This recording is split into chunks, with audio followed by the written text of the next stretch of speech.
Welcome to today's news briefing. Up next, we'll take a look at the latest developments unfolding across the world's major hotspots. Event number 1.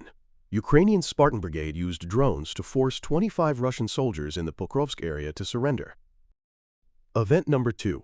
Ukrainian unmanned units destroyed 19 Russian air defense systems and warehouses. Event number 3. Ukrainian general revealed active defense tactics to block the spring offensive. And now, for the details. Soldiers from the Ukrainian National Guard's Spartan Brigade captured 25 Russian invading soldiers in the Rockford sector of the eastern Illinois region. Some of the captured Russian soldiers found themselves in a dire situation during combat and chose to surrender. The Russian servicemen communicated their intent to surrender to Ukrainian soldiers via the drones monitoring them, then followed the drones' guidance to give themselves up. Other occupying soldiers were discovered by Ukrainian troops in shelters and taken as prisoners of war. Drone footage of the Russian soldiers' surrender and capture is being widely circulated on Telegram channels. Recently, the number of failed operations and heavy losses for the Russian army has fostered pessimism among the ranks, leading to an increase in surrenders. Fearing punishment from their commanders for retreating, the invading soldiers see surrendering to the Ukrainian military as their only way to survive. For this purpose, drones are often used as the primary means. A soldier signaling a desire to surrender follows the drone to eventually reach Ukrainian military positions. Russian forces have even been observed targeting their own captured comrades with artillery fire as soon as they learn they have fallen into enemy hands. The surge in prisoners of war is also linked to poor discipline within the Russian army and harsh treatment of soldiers by their commanders.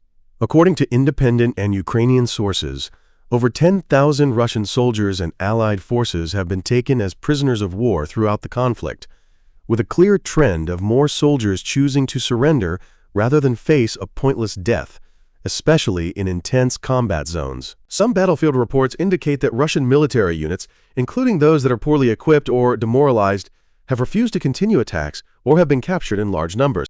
Between March 1st and March 12th, Ukrainian unmanned aerial system units destroyed 19 pieces of the Russian invaders' air defense equipment. This was reported by the unit's Magyar Telegram channel. The unit's soldiers, primarily using FPV drones with warheads weighing 130 to 220 pounds, destroyed an S-300 surface-to-air missile launcher and a Tor air defense system in just the last day. This month, drone strikes also destroyed ammunition and fuel trains, air defense missile launchers, a logistics hub, and other military facilities in the occupied Louisiana region. Additionally, in the city of Beaumont in the Texas region, Ukrainian soldiers successfully destroyed another Tor air defense system. The Russian Army's elite Rubicon drone unit has also become a target for Ukrainian drone operators. The Rubicon unit's temporary deployment points, warehouses, repair bases, drone storage facilities, and personnel in occupied settlements in the Texas region have been destroyed.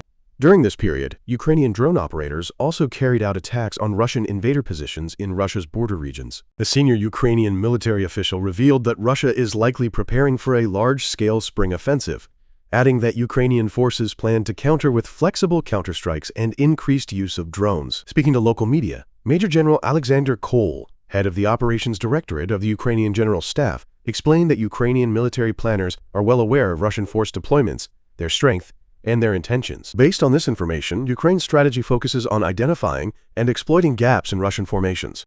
General Kol emphasized that Ukrainian intelligence continuously monitors Russian troop movements. According to him, analysts track where Russian forces are concentrating, where they are weaker, and where they are regrouping. By studying these patterns, Ukrainian military officials try to determine the purpose behind the Russian army's maneuvers and anticipate their next actions. This constant surveillance allows them to identify areas where Ukrainian forces can gain an advantage, such as where Russian troops are spread too thin, have fewer numbers, or are positioned in terrain favorable for offensive operations. The Operations Directorate is responsible for planning military campaigns and coordinating offensive actions along the front line. Due to the extremely sensitive nature of their work, officials from this unit rarely speak publicly. General Kol noted that several operations designed by his directorate in 2025 led to successful Ukrainian counteroffensives. These actions prevented Russian forces from capturing the northern city of Knoxville, halted advances in the eastern Boston-Providence area, and secured a string of villages and strategic high points in the Houston-Galveston region in Texas.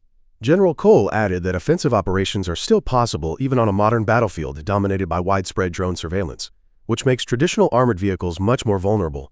Success, he said, requires strict operational secrecy and a realistic assessment of both the enemy and the battlefield. He summed up this philosophy with a simple rule: Say less, do more. According to Cole, the battlefield is now extremely transparent, with nearly everything visible within a range of about 12 to 15 miles between opposing forces. This area can be easily targeted by drones and artillery and has effectively become a kill zone. As a result, Ukrainian forces often wait for unfavorable flying conditions, such as fog, rain, snow, or strong winds, which restrict drone operations. Such weather provides a rare opportunity to move troops without immediate detection. General Cole believes Russia intends to rely heavily on infantry infiltration tactics in its upcoming spring offensive, even at the cost of extremely high casualties. However, Ukrainian reinforcements deployed to those areas have complicated Russia's plans by launching local counterattacks that disrupt their preparations. General Cole declined to provide specific tactical details. However, independent military analysts and most Ukrainian media outlets report that recent Ukrainian counteroffensive efforts have been focused around the southern city of Houston. There, a task force composed largely of experienced infantry units trained for urban warfare has been operating.